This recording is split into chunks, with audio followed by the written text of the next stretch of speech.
কয়েকটি নিম্নাঞ্চল। এ নিয়ে বিস্তারিত জানাতে আমাদের সঙ্গে নেত্রকোনা থেকে যুক্ত হচ্ছেন সহকর্মী রাসেল আহমেদ। চলে যাচ্ছি তার কাছে। রাসেল, বৃষ্টি হচ্ছে দেখতে পাচ্ছি, আপনি এই মুহূর্তে নিশ্চয়ই বড়োয়ারি এলাকায় রয়েছেন। জানাবেন যে নতুন করে কোনো এলাকা প্লাবিত হয়েছে কিনা এবং কি পরিমাণ লোক আসলে পানিবন্দী হয়ে পড়েছে।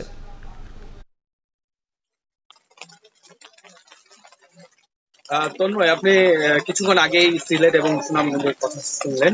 আমি যদি নেত্রকোনার কথা বলে রাখি, গেল 3 দিন ধরে কিন্তু নেত্রকোনার যে প্রধান প্রধান নদ নদীগুলো রয়েছে, বিশেষ করে সমুদ্র অংশ এবং উত্তরখালী, এই নদ নদীগুলোতে কিন্তু পানি বৃদ্ধি অব্যাহত রয়েছে। মূলত গত রাতে তেমন কোনো বৃষ্টি না হওয়ার ফলে কিন্তু রাতে এই যে উত্তরখালী নদী রয়েছে কলমাকান্দা উপজেলা, এই নদীর পানি কিন্তু প্রায় 3 সেন্টিমিটার কমে চলে। তবে আজ সকাল থেকে কিন্তু আবার নতুন করে বৃষ্টি শুরু হয়েছে। এখন পর্যন্ত যদি আমি পানি উন্নয়ন বোর্ডের ক্ষেত্রে বলি, উত্তরখালী নদীর পানি কিন্তু প্রায় 47 সেন্টিমিটার বিপদসীমার উপর দিয়ে প্রবাহিত হচ্ছে। এখন পর্যন্ত কলমাকান্দা উপজেলার প্রায় বেশ কয়েকটি এলাকা, নদী তীরবর্তী যে এলাকাগুলো রয়েছে, বিশেষ করে মনতলা, ইসবপুর এবং আশপাশের যে এলাকাগুলো রয়েছে, সেই এলাকাগুলো কিন্তু পানি বন্দী হতে শুরু করেছে। মূলত এই হাওর বিস্তৃত এই উপজেলায় বিশেষ করে সুনামগঞ্জের থেকে পানি আসছে এবং সোমেশ্বরী নদীর পানি কিন্তু এই নদী দিয়েই কিন্তু হাওরে গিয়ে পড়ে, যার ফলে কিন্তু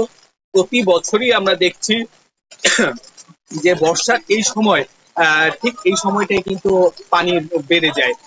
এখন পর্যন্ত পানি উন্নয়ন বোর্ড যেমনটা বলছে যে আসলে যেহেতু আরো বাড়ছে ঘন্টার পূর্বাভাস রয়েছে এবং উজানে যেহেতু এখনো ভারী বর্ষণ হচ্ছে, নদীর পানি কিন্তু আরো বাড়তে পারে।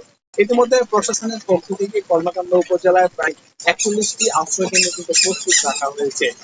এখন পর্যন্ত প্রায় 63 পরিবারকে তারা পানিবন্দী হিসাবে চিহ্নিত করতে পেরেছে এবং তাদের কাছে খাবার সহ খাবার সরবরাহ শুরু করেছে। এছাড়া পার্শ্ববর্তী যে দুর্গাপুর উপজেলা রয়েছে, সেই উপজেলার 2টি ইউনিয়ন অর্থাৎ গাউকান্দি এবং কাকেরগড়া ইউনিয়নের কয়েকটি এলাকায় পানি ঢুকতে শুরু করেছে।